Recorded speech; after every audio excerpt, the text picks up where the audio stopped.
You ever been talking to someone credible, but every word makes your spider senses tingle? Like you want to trust them, but there's this shadow of doubt you just can't shake. That's not overthinking. That's your intuition catching what your ears almost missed.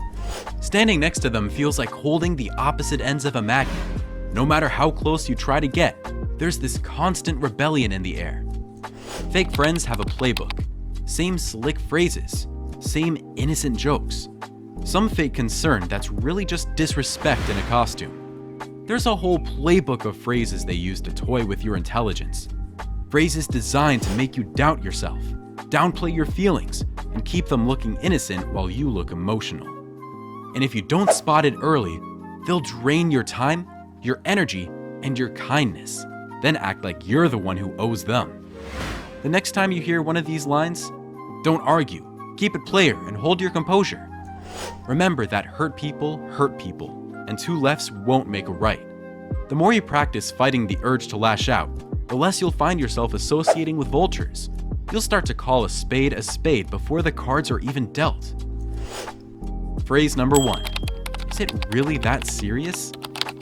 This is their way of downplaying your feelings so they can continue to manipulate you. They're pretty much playing dumb and nonchalant. They don't want to address the problem, so they flip it back on you so you'll seem dramatic. But here's the truth. If someone cared, they wouldn't minimize your feelings. They'd acknowledge it and take accountability for their actions. There's a level of respect that we should all have for each other as human beings. The thing about us, the ones who are being disrespected, we aren't insecure. We don't mind being vulnerable and transparent. Showing vulnerability isn't a weakness, it's a higher level of maturity. A mature trait that can lead to confrontation when dealing with someone who's immature. We have to accept the fact that they're not like us. We can't expect the world to react with integrity the way that we do, though it's the right thing to do. Is it really that serious? First and foremost, it's about the principle. The problem may not be a big deal, but broken principles are a slippery slope to a pool of endless drama. Bold response. Wow. Keep it simple, because there's nothing else to discuss. When you confront someone and they don't show respect to your concern, there's literally nothing else to discuss. Move on. Phrase number 2. Damn, stranger, why are you acting different? First off, they could have said congrats to your growth, or said, I see you ballin', I'm proud of you, that's what's up. Instead, they're playing guilt trip games. LOL. Sometimes I just look at people and just keep on going. I don't think I'm better than anyone, but I do give credit when it's due. A question like this will only come from a selfish individual. They could have asked, how's everything going? How's the family doing? What have you been up to? When they saw you felt like it was playtime because of how you conducted yourself in the past. Don't get riled up, and seriously, just keep it player. Bold response. What's up? How's everything? It's good to see you. If it's an old friend, but if it's someone you've dated, if you miss me, just say that. No explanations, no rewinds, just cool energy. If they've grown, maybe you can give them another chance, but keep both hands on the wheel. If not, keep it cordial and keep it moving. Growth doesn't beg for acceptance. Growth sets the tone. Phrase number 3. Do you even trust me? This one's emotional blackmail in disguise. They want you defending them instead of questioning them. It shifts the spotlight off their behavior and onto your loyalty. Most people don't trust themselves, so giving someone else the benefit of the doubt is totally out of the question. On the flip side, those same individuals would try their best to convince you that they have your best interest at heart. Their reputation precedes them. Their Yelp reviews show that they aren't good company to keep. At this point, they're desperate for sympathy, but who cares?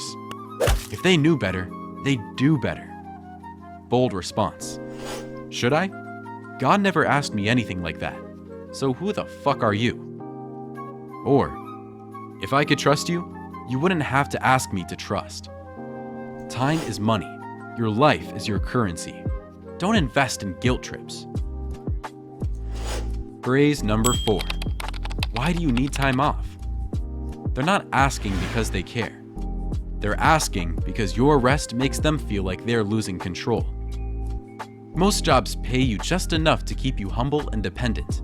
They give you just enough time off to rest, but not relax.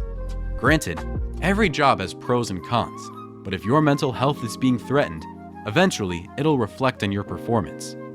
A poor performance can lead to loss of employment, which is permanent time off. Bold response. I brought home the bacon, now it's time to eat with the fam. Translation. I'm not asking for time off, I'm taking it. Rest isn't rebellion, rest is realignment. Relaxation isn't a privilege, it's a priority. Phrase number 5. So, we're counting favors now? This one always exposes their true intent, and it's a blow below the belt. Not only is it a play on your emotions, but it's also an attempt to make you break yourself. This is the most clever tactic of greed. A friend would look out for you the same way you look out for them without you having to ask. There would be a sense of chemistry that creates a bond. It hurts the most when it comes from someone close to you. Take a minute to breathe, or else you'll explode. Bold response. Damn right, I just realized I've been hanging out with a panhandler rather than an ally. Fake friends don't walk into your life with a sign that says, I'm here to use you.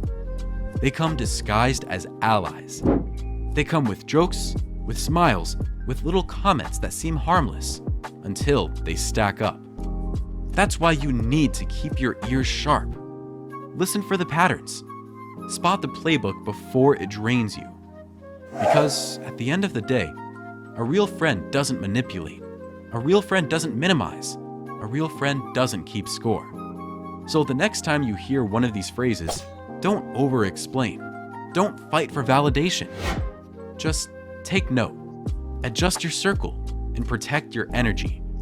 Because not everyone who claps for you is cheering for you.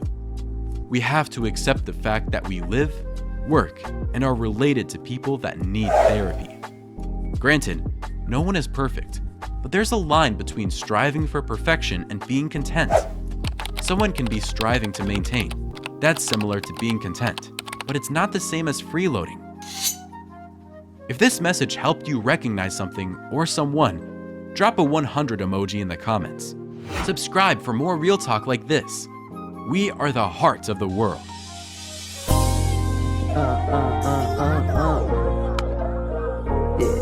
Yeah.